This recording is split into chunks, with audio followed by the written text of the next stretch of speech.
This year, for the first time in history, more than half the world's population will be living in an urban environment. 3.3 billion people in cities and towns. And it won't stop there. Dhaka, Mumbai, Shanghai, Manila and many more Asian cities will join Tokyo in the ranks of the world's megacities within the next 20 years, when Asia's urban population will rise by another 1.1 billion.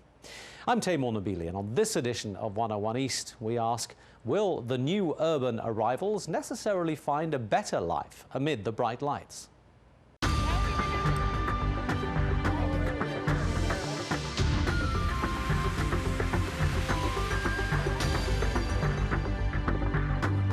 Indonesia's capital, Jakarta, is a megacity gone wrong. It's already considered to be the world's third most polluted city after Bangkok and Mexico City, and it's still growing rapidly. By 2015, it's projected to be the world's 8th largest city. Ginny Stein reports. This is peak hour in Jakarta. Few are getting anywhere fast. 9 million people live in the Indonesian capital, but an extra 2 million commute in each day for work. Hundreds of new cars are bought by people every day, and about 1,035 motorbikes as well.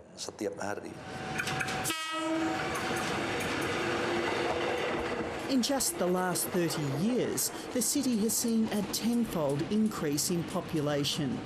It's caused massive overcrowding. People grab any spare land, like the edges of this railway line. Jakarta is a very tough place to live.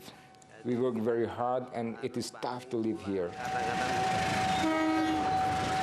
HARYANTO came to Jakarta 4 years ago, hoping to escape rural poverty. He used to think this would be his temporary home.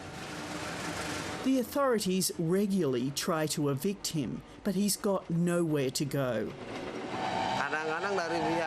We also pay our neighborhood contribution when we are asked, but we are still being evicted.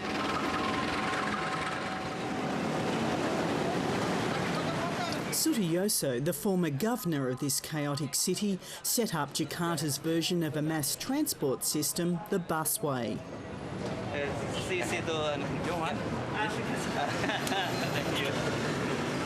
Key arterial routes have lost a lane in either direction for designated bus lanes.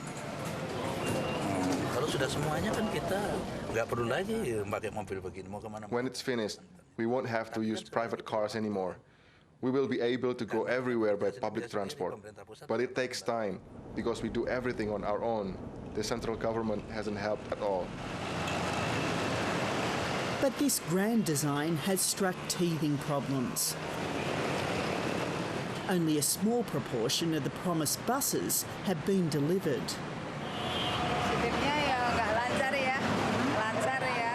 The good thing is it's fast, but what's bad is that there aren't enough buses, so it's crowded inside and people push each other. Tia Kasuma is a traffic planning specialist. She says while the busway is far from ideal, it's the best solution for now. This is the affordable solution, I think, for the government. She says traffic has become so bad in Jakarta that the cost to business each year is now enormous. It's around 470 million US dollars. It's only 40 kilometres, but the main distribution route from the port to the city centre is a case in point. Traffic now moves so slowly that the number of trips each truck can make in a day has been cut dramatically. 4 times a day and now down to 1 or 2. 2 is quite a good number, actually. The rapid population growth has outstripped the government's ability to provide basic services. Even getting rid of rubbish is a problem. You have to lock your garbage. Yes, we have to in this area anyway, because people are going to my rubbish and then make a mess on it. From here to here. 6,000 tonnes of Jakarta's waste is trucked out each day to an open-fill dump site. Dan itu dilakukan di seluruh Indonesia. What we do at the moment is called open dumping, and it's done all over Indonesia. Open dumping is just putting all the garbage on a big open site. But you can see that it contaminates the earth, and it's our children and grandchildren who will suffer. They will not be able to get clean water anymore. With so much waste and so little space, and fears for the army of scavengers who work here, authorities last year moved to restrict the height of these rubbish mountains.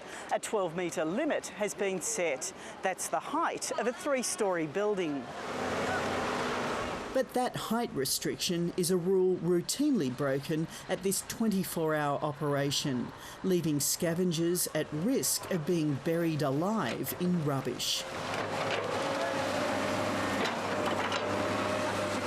Fixing waste management, traffic gridlock and finding homes for the burgeoning population are all huge tasks. Former Governor SUTIYOSO says there is no alternative to his plan. This is a huge development plan to be able to tackle this problem. In order to do that, we need time, a lot of money, and we need the patience from the people. And we hope that people are willing to make sacrifices. The price of failure is just too serious to contemplate. Jakarta will go broke. I think it's not viable anymore. Across Asia, Jakarta's problems are mirrored in many of its huge megacities. Not only is the economic lifeblood threatened by traffic and waste, but the inhabitants themselves are already starting to fall prey to the appalling pollution they create. My guests on the programme today are, in Bangkok, Nandita Mongia, the Asia-Pacific Advisor on Energy and the Environment for the United Nations Development Programme. In London, urban planning expert Professor Ricky Burdett is with the London School of Economics, and architect Alejandro Gutierrez works for Arup, a company that's creating a purpose-built eco-city in China. Thank you all very much indeed for being with us today. Nandita, let me begin with you, if I might. The problems that we saw there in Jakarta are pretty common to a number of the large Asian cities and the growing Asian cities. Is there any chance that Jakarta and the other growing cities are going to be able to get any better and solve the problems that we saw in that report? I think it's possible with a little bit more of coordinated planning that one can address the issues in a short, medium and long-term framework. I know, for instance, in Japan, there's this whole city of Kitakyushu, which was absolutely miserable in terms of its environmental and energy-related waste and degradation, and it pulled itself out of it. And there are other cities that have joined Kitakyushu in the sister city plan, and they're moving in the same direction. Right. So I wouldn't be able to say every single city is moving in the same this direction of chaos. No. Well, let's come to Ricky Burdett at the London School of Economics. Ricky, you're an urban planner. The idea that historical development is an issue in all this is an interesting one. But let me ask you first: is there necessarily a contradiction in terms between the size of a city and its livability? No, not at all. I'm a great believer and very passionate about cities, simply because cities are here to stay. They've been there for thousands of years, and more people are going to be living there. That's a fact, which we can go into more in a moment. And actually, large cities don't necessarily mean negative conditions. I mean, think New York City, think London. These are cities which 100 years ago were the first megalopolises of the world. They were cities which grew from 1 million to 10 million in the space of maybe 80 or 90 years. And they had to get over the problems that Jakarta and others are facing today. Now, the example that I would quote, in fact, is from Asia, of one of the largest, in fact, the largest city in the world today, if you take the largest metropolitan region, which is Tokyo, which all in all, if you take a series of parameters, in terms of livability, in terms of income, in terms of sustainability. The number of people who take public transport in Tokyo to get to work is 80%, 78% if I'm correct according to latest statistics. In Los Angeles, it's exactly the other way around, 80% take cars. So I think cities, if well managed, and this is the key issue, can actually sustain human life in very positive ways. Let's come to Alejandro Gutierrez. You're building a city in China with the specific aim of maybe overcoming some of these problems before they even get started. Tell us what your thoughts are on the development of cities and the ability of people to live in close communities like that. Well, one of the big challenges in this case is to future-proof cities when you're starting from today and to build something that will last for 40 or 50 or 100 years in terms of its construction period. And in order to foresee how that will be and how you can future-proof them, you need to look at basically, I think, two main elements: resource efficiency and how cycles of water and cycles of waste streams are dealt with in a completely different manner, so that you can actually use the waste output of water, for example, as energy, and use the waste output of municipal solid waste as energy to reduce the impact on the environment, to create better quality of life, and to produce value for that community. Well, I think that's one element, resource efficiency. The other big element, I think, is quality of life. And I think environmental impact, resource efficiency, and quality of life are the key drivers of the future of cities. Ricky, I mean, you mentioned Tokyo earlier on. How has Tokyo managed to get it right? I think the key issue underlining all these important discussions about infrastructure, waste, and everything else is one thing, is how compact and how dense a city actually is.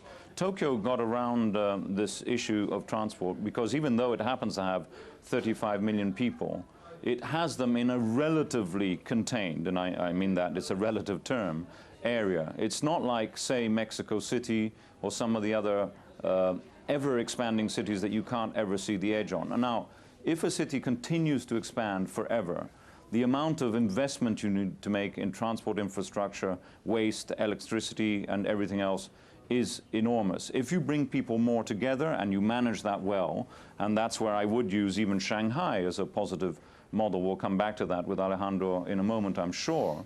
But New York and others, if you actually have a transport system which has people relatively closer together so that the commuting journeys from where you live to where you work are actually reduced, you get a much more efficient city. Let's remember that the big cities of the world consume 75% of world energy and contribute 75% to CO2 emissions. So a small impact, a small change in all of these cities on their energy footprint actually has a massive impact on the planet. But that is, as Nandita's already said, to do with design. But you can't, I think, retrofit a vast sprawling city like Los Angeles or one like Mexico City or some of the equivalent scenarios in urban Asia. I think you have to work on the notion that you have compact and well-connected development, which of course has enormous value in terms of Alejandro's point of quality of life. People need to meet on the street and talk. They go to universities together and all that. But is planning from, Alejandro, is planning from scratch the answer to mega cities? I mean, do you think that Dongtan is going to become a mega city and avoid all of the problems that we have seen in Jakarta and all the problems we know about in all the other cities? I think the opportunity is here very, very powerful. You have China in the next 20 years needs to build the equivalent to 50 Shanghais, and that is people migrating from countryside to cities. So Dongtan is one of those, let's say, cities.